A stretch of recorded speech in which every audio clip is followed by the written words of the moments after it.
There's a girl running down the street saying that her stepfather is killing everyone in her family. And what did the female say to you? And she says that her stepfather is killing everybody in her house. Le 15 juin 2023, la police, les pompiers et les médecins arrivent au domicile de la famille Doorman et tombent sur la scène la plus effroyable qu'ils aient jamais vue.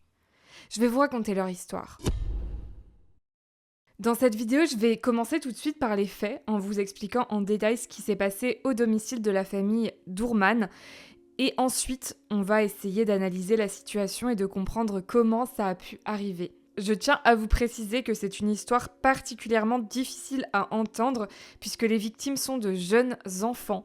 Donc si c'est quelque chose qui vous touche, n'hésitez pas à quitter la vidéo et à vous préserver. Pour ceux maintenant qui souhaitent connaître cette histoire, eh bien nous allons nous intéresser à la famille Doorman, une famille américaine qui vit dans un village de 8000 habitants, le village de Monroe Township, qui se situe au sud-est de Cincinnati dans l'état de l'Ohio. Je vous montre leur maison à l'écran, vous pouvez voir qu'elle est située dans un quartier tranquille, un quartier pavillonnaire. Les maisons sont très espacées, tout le monde a de l'espace, il y a beaucoup de verdure, des champs, il y a même un lac à proximité, donc une vie qu'on imagine tranquille et paisible. Et pourtant, le printemps 2023 a été sanglant. La famille Doorman se compose des parents, donc on a la maman Laura, âgée de 34 ans, le papa Chad qui lui a 32 ans et leurs 4 enfants. Donc on a Alexis qui est la fille de Laura d'une précédente relation, mais qui considère Chad comme son papa. Et ensuite, on a les 3 fils biologiques de Laura et Chad. Donc on a Clayton, l'aîné, qui est âgé de 7 ans. Ensuite, on a Hunter qui a 4 ans. Puis enfin Chase, le petit dernier, qui lui a 3 ans. Alors en ce qui concerne Alexis, on ne connaît pas précisément son âge puisque son identité a été tout simplement protégée par la justice. Mais je pense, au vu de mes recherches, qu'elle a entre 13 et 15 ans puisqu'elle est décrite dans tous les médias comme une jeune adolescente. Or, adolescent en anglais c'est teenager et ça commence à l'âge de 13 ans. Donc à mon avis, ça doit être une collégienne. La famille Doorman est une famille heureuse qui mène une vie tranquille mais forcément très énergique et rythmée comme on peut l'imaginer avec 4 enfants dont 2 qui sont encore très jeunes et les 3 garçons sont décrits comme joyeux et amusants. Les personnes qui les côtoient disent que ce sont des enfants vraiment qui adorent faire des blagues, qui sont malicieux, qui aiment bien faire rire leur entourage. Et il y a quelque chose qui rassemble la famille Doorman, c'est le sport. En effet, le papa de Chad a une véritable passion pour le baseball et il est même coach de baseball et il a transmis cette passion à ses enfants puisque Alexis pratique le softball et les 3 garçons pratiquent le baseball. Ce qui est marquant dans cette affaire, c'est à quel point la famille Doorman était une famille normale et vivait une vie normale jusqu'au moment des faits. Enfin, jusqu'à quelques jours avant les faits, où des détails alarmants, voire même glaçants, ont commencé à survenir. Des détails qui, sur le coup, n'ont alerté personne, mais qui, après coup, ont fait sens. On est en juin 2023 et la famille passe de bons moments dès qu'ils ont du temps libre. Chad emmène les garçons pêcher, il les emmène voir une course automobile, il coach l'équipe de baseball de Clayton, il entraîne aussi ses fils dans le jardin régulièrement. Enfin bref, ils font plein d'activités en famille. En fait, dès que Chad a du temps libre, dès qu'il ne travaille pas, il tient absolument à se soucier du bien-être de ses enfants, à leur faire des activités, à leur apprendre des choses. Il est décrit par tout le monde comme un très bon papa. Mais le mercredi 14 juin 2023, soit la veille du drame, il se passe des choses inhabituelles. En effet, il y a Chad, le papa, qui avant d'aller au travail, réveille sa belle-fille Alexis et au moment où il la réveille, il lui dit quelque chose d'assez étrange.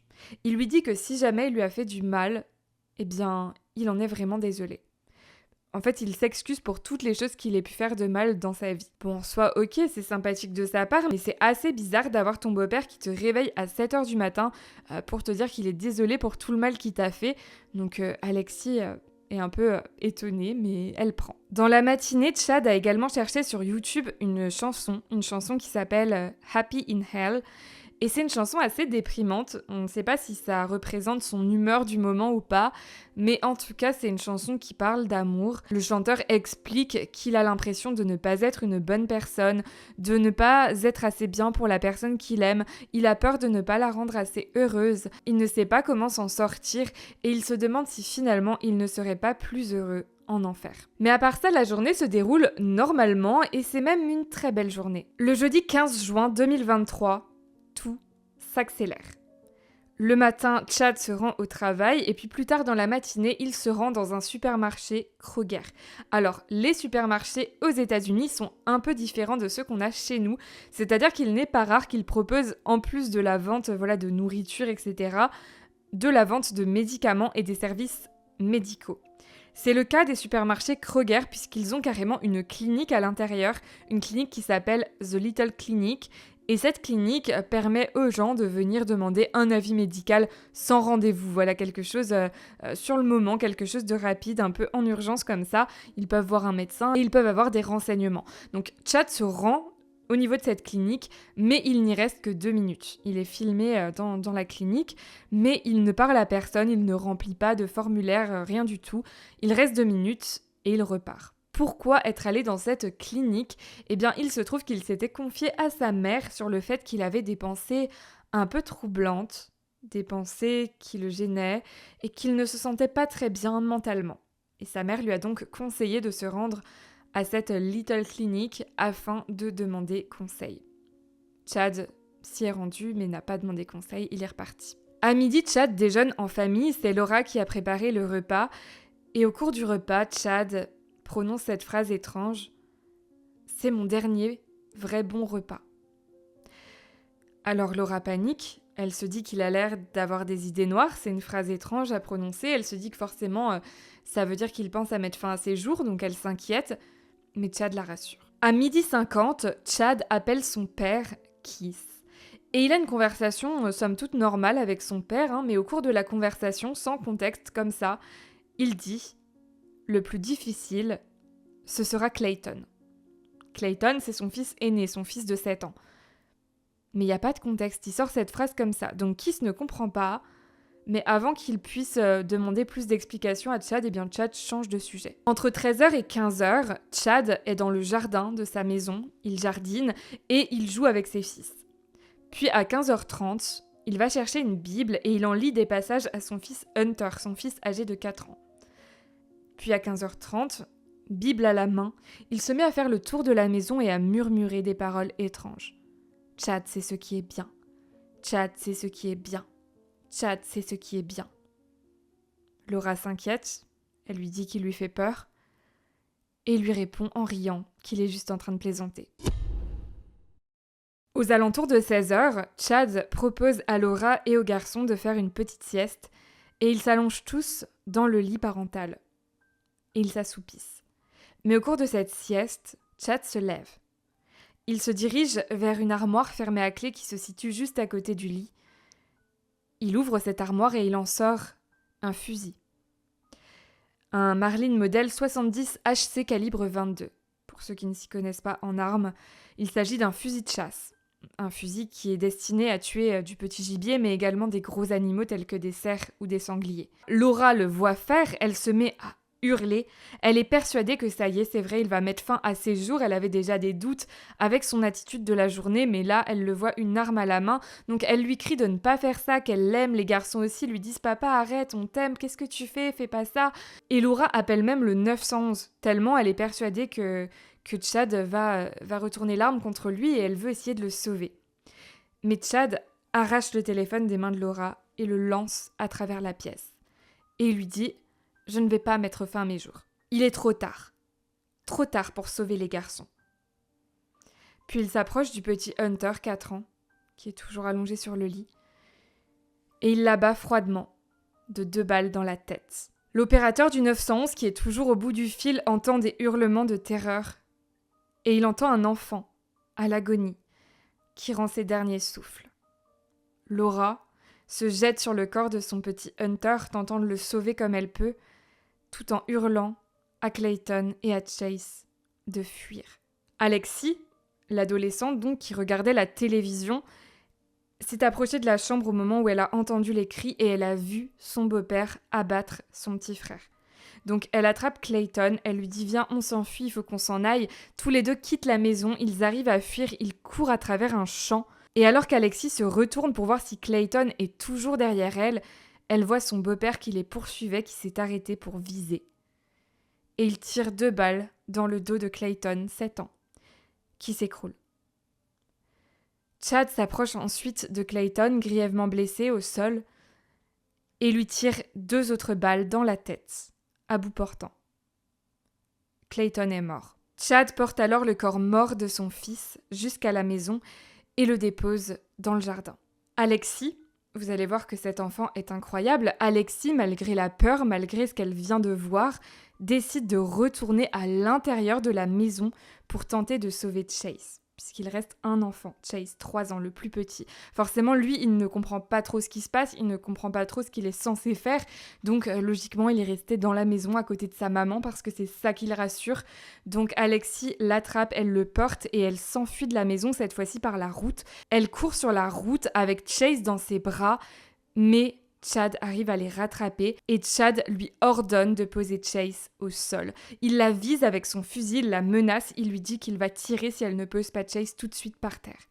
Donc Alexis s'exécute.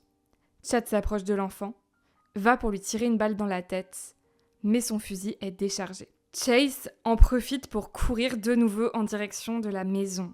C'est un petit garçon de 3 ans, tout ce qu'il veut c'est être près de sa maman. Donc c'est ce qu'il fait, il court vers la maison et Laura, voyant qu'elle n'arrivait pas à sauver Hunter, qu'il n'y avait plus rien à faire pour lui, est sortie dans le jardin et elle est au-dessus du corps de Clayton pour essayer cette fois de sauver Clayton, donc son fils de 7 ans. Alexis, elle, a réussi à fuir. Elle court, elle court, elle court. Elle court en fait en direction d'une caserne de pompiers qui se situe non loin de là et son but c'est finalement d'aller raconter aux pompiers ce qu'il se passe et de leur demander de l'aide. Au passage, elle croise quelques passants et à chaque passant, elle explique rapidement la situation, donc les passants appellent tous la police. Can you tell how many people have been shot? I think 2 children Okay. All right. I need. What was that your I've name, seen. sir? There's a girl running down the street saying that her stepfather is killing everyone in her family. And what did the female say to you? And she says that her stepfather is killing everybody in her house. Did you say how or what was happening? I asked her to get in the car with me, and she said she couldn't leave her family. Pendant ce temps, Chase, lui, s'est réfugié dans les bras de sa maman.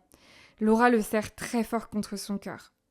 Chad, lui, est revenu à l'intérieur de la maison, il a rechargé son arme et il attrape le corps de Hunter qui est resté dans la chambre pour le sortir dans le jardin et le disposer dans l'herbe à côté de celui de Clayton. Puis il se dirige vers Laura qui serre très fort son bébé contre elle et il tente de lui arracher Chase des bras. Laura tient bon, elle serre Chase du plus fort qu'elle peut. Mais Chad est violent, Chad insiste, Chad va jusqu'à la mordre pour tenter de la faire lâcher Chase. Et finalement, dans cette altercation, Laura arrive à attraper le canon du fusil et à placer son pouce au bout, comme pour bloquer les balles, pour empêcher Chad de tirer sur son enfant. Or, Chad tire dans le pouce de Laura, elle est blessée à la main et sous le choc, elle lâche Chase. Le petit garçon se retrouve alors hors des bras de sa maman et sans hésiter, Chad s'approche et abat le petit garçon de 3 ans d'une seule et unique balle dans sa petite tête. Il place le corps de Chase à côté du corps de ses 2 frères. Donc il y a maintenant les 3 corps alignés dans l'herbe. C'est absolument horrible. Chad s'assoit ensuite sur le perron de la maison. Et le perron a vue sur justement le corps de ses fils. Donc il est là assis et il regarde. Il regarde en direction des corps. Pendant que Laura est en train de hurler et de tout faire pour essayer de les sauver. Malheureusement, il n'y a plus rien à faire, mais elle continue d'espérer, de leur faire des massages cardiaques, de faire tout ce qu'elle peut pour essayer de les sauver, de faire quelque chose. Et Chad est en train de regarder froidement la scène, jusqu'à l'arrivée de la police. On a une vidéo de son arrestation puisque les policiers ont filmé, vous savez, ils ont une caméra sur leur torse et la caméra a pu filmer l'arrestation de Chad. Donc je vais vous montrer la vidéo et je vais la commenter avec vous pour vous expliquer un peu tout ce qui se passe. Vous voyez les policiers arriver au domicile des Dorman et comme je vous l'ai expliqué, Chad se trouve assis devant la maison sur les marches avec son fusil à côté de lui. Les policiers lui demandent de montrer ses mains, de se lever et d'avancer vers eux, sauf qu'il n'obéit pas. Il reste assis. Et c'est une situation évidemment très stressante pour la police qui ignore ce dont il est capable. Il pourrait reprendre son fusil, se remettre à tirer sur Laura ou sur eux. Donc ils vont être obligés d'aller d'aller le chercher.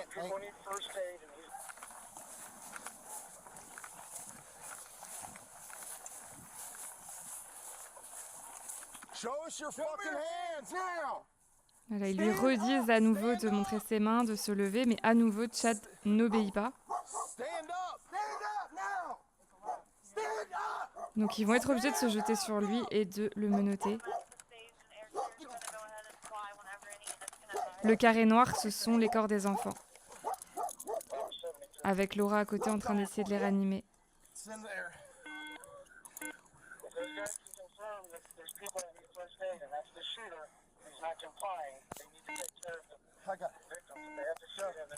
Il y a un policier qui rejoint Laura.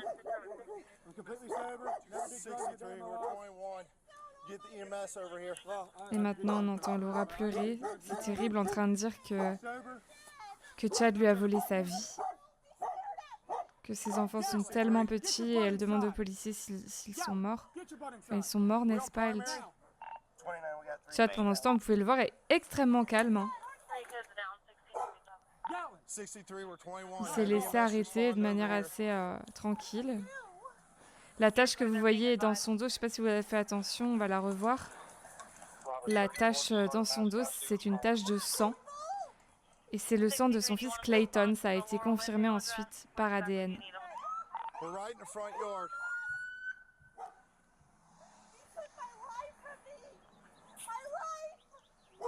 Il a pris ma vie, il a pris ma vie. Laura qui est encore en train de crier.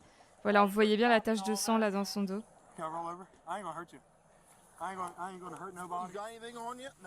Chad qui est en train de se plaindre qu'il est mal à l'aise, allongé par terre. Il demande au policier s'il l'autorise à changer de position parce que il n'est pas très à l'aise dans la position dans laquelle ils l'ont mis. Le pauvre. Vous inquiétez pas, je vais rien vous faire.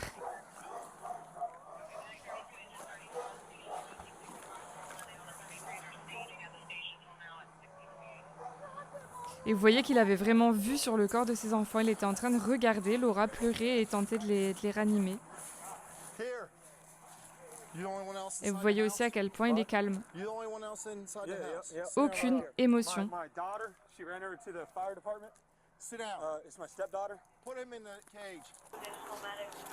Et voilà, il l'emmène dans leur voiture.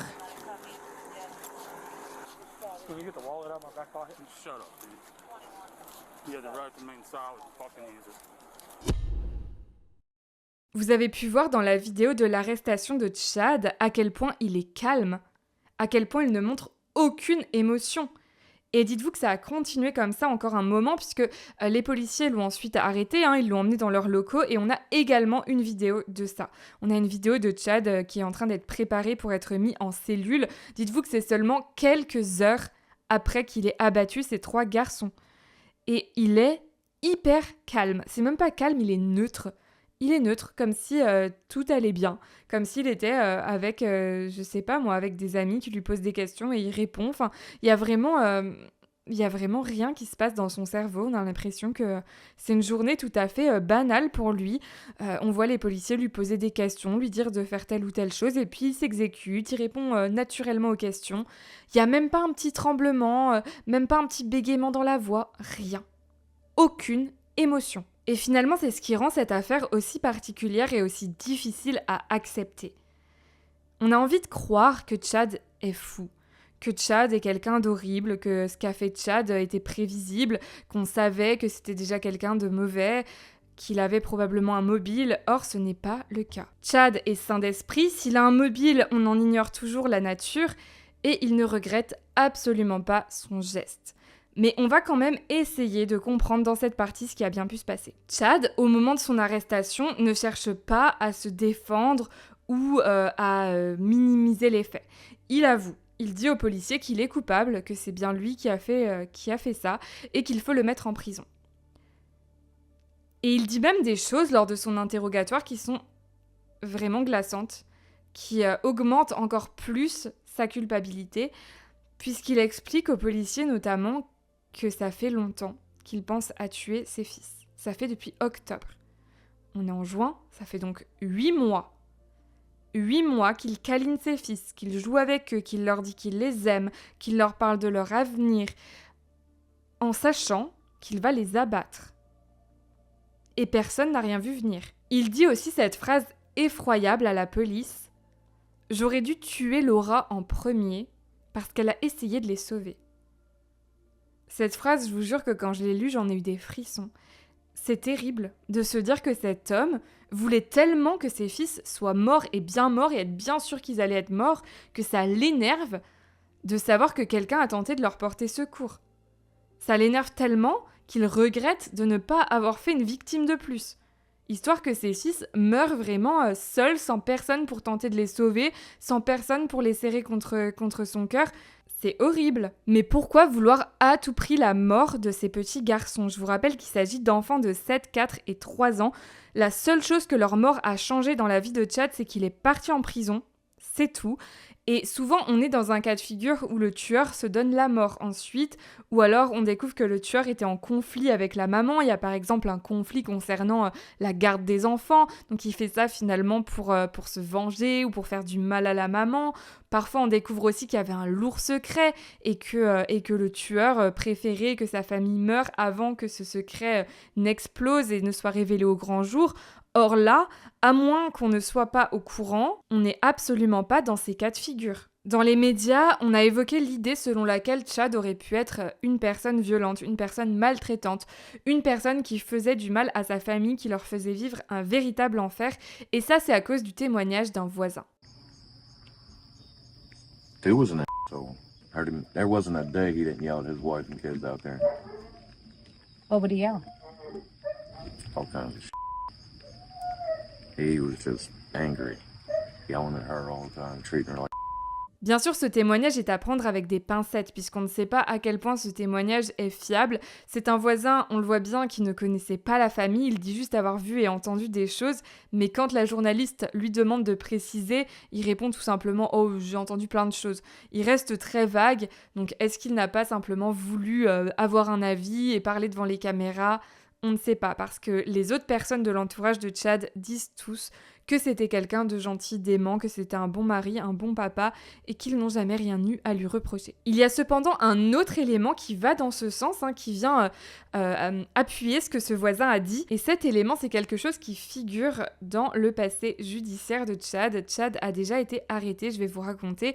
Alors, Chad, il a un casier presque vierge, La seule chose qu'il a, c'est des amendes pour des infractions routières, par exemple, non-port de la ceinture de sécurité, voilà, des choses sans beaucoup de gravité, sauf en 2010, donc 13 ans avant les faits, où son père a porté plainte contre lui pour des faits de violence. Chad aurait tenté d'étrangler son père. Cependant, les charges ont été annulées puisque le père de Chad ne s'est pas présenté au tribunal. Et on ignore tout du contexte de cet étranglement. Est-ce que c'était au cours d'une dispute ? Qu'est-ce qui avait provoqué cet étranglement ? Attention, je ne cherche pas à minimiser les faits. Étrangler quelqu'un, c'est dans tous les cas quelque chose de grave qu'on ne doit pas faire. Mais c'est vrai que c'est assez étrange que son père, derrière, ait décidé d'abandonner les poursuites. Et son père le défend après les faits en disant justement que Chad n'est pas violent. C'est pour ça que je me dis que cet étranglement devait vraiment être un événement isolé et qu'il devait y avoir un élément déclencheur. En tout cas, vu le discours de son père, c'est ce que moi je comprends. Chad n'est pas violent. Ce qu'il a fait ne correspond pas du tout avec sa personnalité. Je ne sais pas ce qui s'est passé dans sa vie personnelle, mais nous ne l'avions pas vu venir. Nous sommes sous le choc. Je pense qu'il a pété un câble. J'ai vu dans ses yeux qu'il était comme vide à l'intérieur. C'est comme si ce n'était pas lui au tribunal. Il a dû se passer un truc dans son cerveau, mais nous n'avons pas les connaissances nécessaires pour le comprendre. Il devait avoir un problème dans sa vie, un problème de couple ou financier, ou peut-être dans son travail. Je ne sais pas. Chad était un bon fils et un bon mari. J'aimerais que les gens ne disent pas du mal de lui. Vous verrez plus tard dans la vidéo, à la fin de la vidéo, que la belle-fille de Chad, Alexis, dit aussi que c'était quelqu'un de très gentil, quelqu'un d'aimant, que c'était un bon papa, et qu'elle n'a jamais rien eu à lui reprocher. Donc personnellement, je préfère croire les témoignages d'Alexis et de Keith, qui connaissaient très bien Chad, plutôt que le témoignage d'un voisin qui ne le connaissait absolument pas. Et je précise également qu'il y a les collègues de Chad qui ont raconté qu'ils n'avaient rien vu de spécial dans sa personnalité et que le jour des meurtres, il avait travaillé le matin et que tout allait bien. Encore une fois, ils n'ont rien vu de spécial, d'inhabituel. dans son comportement. Chad, lui, change de version dans les locaux de la police. Je vous ai dit qu'au moment de son arrestation, il assumait, il disait « c'est moi, j'ai tué mes enfants ». Mettez-moi en prison. Or, au bout d'un moment, il se met à jouer un rôle et à faire semblant d'être complètement fou. Il dit tantôt qu'il ne se souvient de rien, tantôt que ça peut pas être lui parce qu'il était au travail. Did you shoot your son? Yeah. You did. Et il va même plaider non coupable pour cause de folie. Cependant, il a été examiné par des psychiatres et ils sont formels. Il ne souffre d'aucune maladie mentale grave, il n'était pas en état de psychose au moment des faits, et la seule chose dont il souffrait éventuellement, c'était une dépression et de l'anxiété, mais ça, ils n'en sont même pas sûrs, mais en tout cas, ça ne permet pas de plaider la folie au tribunal. Le procureur requiert la peine de mort contre Chad, et tout de suite, ses avocats dégainent en disant « Écoutez, est-ce qu'on pourrait pas trouver un arrangement ? Chad va plaider coupable et en échange, vous ne lui mettez pas la peine de mort. » Donc la justice accepte cet arrangement et Chad, par conséquent, plaide coupable. Donc quand un accusé plaide coupable, le procès est rapide puisqu'il n'y a pas besoin de prouver sa culpabilité. Ça permet à la famille, donc notamment à Laura et à Alexis, de ne pas avoir à subir un long procès avec le déballage de leur vie privée et avec les détails de l'affaire à revivre, ce qui est plutôt positif. Par contre, il y a une vidéo qui a choqué un peu tout le monde. C'est une vidéo qui a été tournée de Chad juste avant qu'on l'emmène à l'intérieur du tribunal. On voit Chad en grande détresse, on voit Chad pleurer, on voit Chad dans tous ses états. C'est la première fois qu'il montre des émotions. C'est-à-dire qu'au moment où il a tué ses fils, zéro émotion. Après, dans les locaux de la police, zéro émotion. En interrogatoire, zéro émotion. Mais au moment où il est sur le point d'être condamné, il pleure. Comme s'il se sentait plus mal pour son sort à lui que pour celui de ses fils. Finalement, Chad est condamné à 3 peines de prison à vie consécutives, une pour chaque meurtre. Et il passera donc le restant de ses jours derrière les barreaux. Au tribunal, Chad n'a pas souhaité s'exprimer. Il a laissé son avocat s'exprimer à sa place et cet avocat a expliqué que Chad n'était pas dans son état normal au moment des faits, qu'il se sentait mal, qu'il ne contrôlait plus ce qu'il faisait, qu'il regrettait amèrement son geste, qu'il n'aurait pas dû faire ça. Ils sont donc restés sur cette histoire de coup de folie alors que c'est Chad lui-même qui a expliqué à la police qu'il avait tout prémédité. Donc ça ne tient pas, mais c'est quand même ça que ses avocats ont raconté au tribunal. Je vais également vous faire écouter un enregistrement, donc c'est un enregistrement d'un appel qui a été passé entre Chad et son frère alors qu'il était en prison. Et vous allez voir que cet appel est encore une fois glaçant puisque Chad est en train de rigoler avec son frère sur le fait qu'il soit présenté comme un monstre dans les médias. Apparemment, il trouve ça hilarant qu'on le trouve monstrueux. Hey, they thought Hitler was big, dude. Yeah, I'm matching him. Aujourd'hui, on ne sait toujours pas clairement pourquoi Chad a tué ses fils. Surtout que ce qui est aussi étrange, c'est qu'il a épargné Alexis et Laura. Il est resté devant Laura qui était en train d'essayer de sauver ses fils pendant quand même 10-15 minutes, sans faire de mal à Laura alors qu'il avait encore son fusil à ses côtés. Donc on sait qu'il ne comptait pas tuer Laura, il ne comptait pas non plus tuer Alexis puisqu'il aurait pu le faire. Il a attendu qu'elle pose Chase au sol pour tirer sur Chase. Donc pourquoi il a fait ça ? Pourquoi avoir de la haine envers ces 3 petits garçons ? Ça n'a aucun sens. Et à moins que Chad, un jour, explique, décide de parler de manière honnête, eh bien on ne saura probablement jamais ce qui lui est passé par la tête. Pour terminer cette vidéo, j'ai envie de donner la parole aux victimes vivantes de cette histoire, c'est-à-dire Laura et Alexis. Donc Laura, la femme de Chad, et Alexis, sa belle-fille. Elles ont toutes les deux écrit une lettre qu'elles ont donnée lors du procès pour qu'elle soit lue par une avocate. Et aujourd'hui, c'est moi qui vais vous lire leur lettre. En commençant par celle d'Alexis, donc la belle-fille. Chad, tu n'es pas qu'un beau-père. Je suis la personne que je suis aujourd'hui grâce à toi. Et peu importe ce qu'en disent les gens, tu t'es bien occupé de moi. Et tu m'as offert une vie merveilleuse. Je te serai toujours reconnaissante pour les souvenirs et les moments que tu as passés avec moi. Depuis ton geste, je vis quelque chose que je ne souhaite à aucune famille. C'est la chose la plus douloureuse que quelqu'un puisse vivre. Chad, tu me manques, et les garçons me manquent beaucoup. Plus rien ne sera jamais pareil à cause de toi. Quand quelque chose de super m'arrive, j'ai toujours envie de te le raconter parce que je sais que tu serais tellement fier de moi. Jouer au softball n'a plus la même saveur car c'était notre sport et celui des garçons. C'est toi qui m'as permis de devenir aussi forte et à chaque fois que je joue, je pense à toi. À chaque fois que je fais un super coup ou que j'apprends un nouveau lancer, j'ai envie de t'en parler parce que tu serais tellement fière de moi. Et quand quelque chose comme ça m'arrive, je regarde sur le côté du terrain. Et ça craint de voir que tu n'es pas là et que les garçons ne sont pas en train de m'encourager comme ils le faisaient toujours. Chad, je fais tout pour avoir de bonnes notes. Et j'ai obtenu les félicitations cette année. Je sais que si t'avais été là, t'aurais été hyper heureux parce que tu savais à quel point mes notes étaient importantes pour moi. Il y a autre chose qui est difficile pour moi, et ce sont les événements festifs. Se réveiller le jour de Noël n'a plus la même saveur. Je ne suis plus contente. Je n'ai même plus hâte d'ouvrir mes cadeaux parce que ça a changé.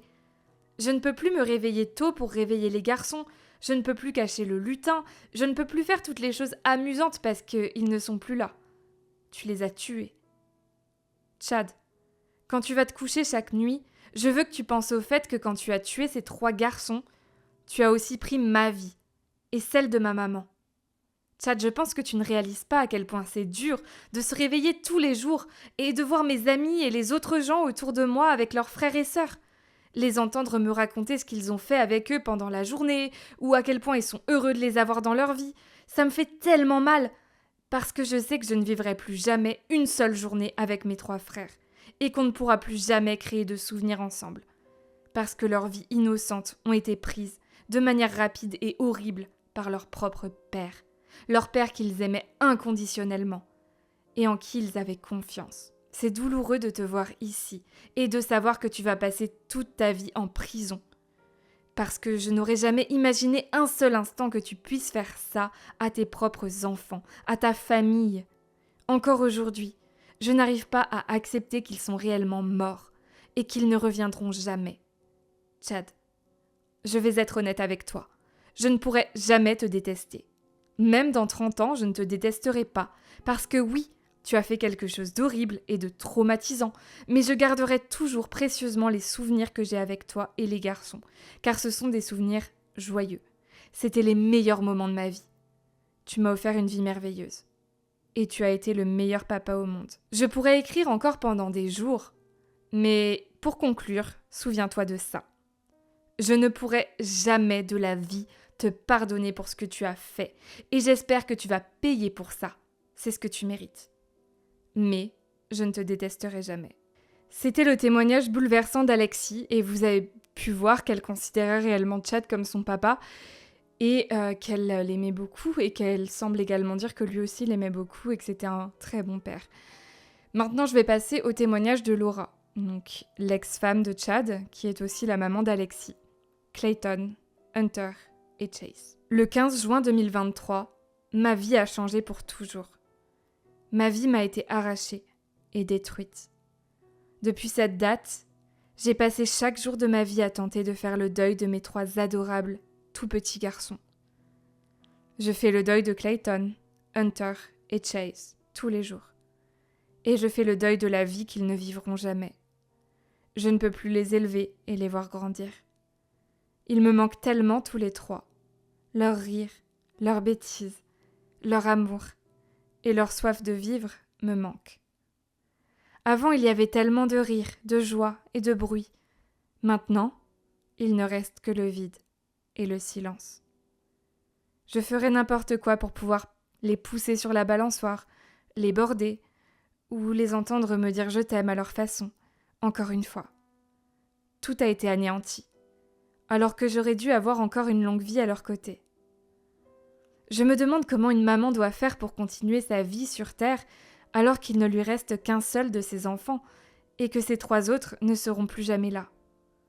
Tous les jours, je me demande si je dois me lever ou abandonner. Ma vie n'est faite que de douleur. Je pense qu'il n'existe pas de condamnation qui puisse égaler la torture et la douleur que je ressens chaque jour. Je vois des enfants s'amuser avec leurs frères et sœurs tandis qu'Alexis n'a plus ses frères. Je vois des familles réunies tandis que je n'ai plus de famille. Je dois me rendre à des endroits où j'allais auparavant avec Clayton, Hunter et Chase. Je dois prendre ma voiture alors que je ne les vois plus dans le rétroviseur. Et puis il y a la maison familiale dans laquelle j'ai tellement de souvenirs que je ne peux pas la quitter. Mais encore une fois, elle est désormais vide et silencieuse. Et c'est affreux. J'ai été blessée ce jour-là car je me suis battue avec toute la force dont mon corps était capable pour que tout ça s'arrête. C'est difficile pour moi chaque jour d'accepter que je n'ai pas réussi. Maintenant, je dois vivre avec ça et me demander ce que j'aurais pu faire de plus pour les sauver. Cette tragédie m'a affectée physiquement et mentalement. Je me refais le film de cette journée dans ma tête, encore et encore. Et ça me rend malade. Tous les jours, je dois apprendre à vivre avec ce traumatisme. Je ressens de la colère, de la frustration et tellement de tristesse. Je rêvais et j'imaginais mes petits garçons grandir et devenir des hommes. J'aurais toujours été là à leur côté en tant que maman, et puis je serais devenue la meilleure mamie possible. Mon mari, celui en qui j'avais une confiance totale, a pris une décision qui a changé ma vie pour toujours. Ce crime horrible m'a enlevé mon mari et mes enfants. La justice ne pourra jamais me rendre ma vie et tout ce que j'ai perdu. Je garderai toujours en souvenir la vie que j'avais avant. Je resterai en deuil toute ma vie car c'est le seul amour qu'il me reste. Et mon amour pour Clayton, Hunter et Chase ne disparaîtra jamais et je ne permettrai jamais qu'on les oublie. Quand je serai là-haut, je n'aurai que des larmes de joie. Mais en attendant, je vais devoir vivre chaque jour avec rien d'autre que de la tristesse. Et voilà pour le témoignage terrible de Laura. C'est tout pour cette histoire. Je vous retrouve dans les commentaires. N'hésitez pas à liker la vidéo si vous l'avez appréciée et à vous abonner pour ne pas manquer mes prochaines affaires.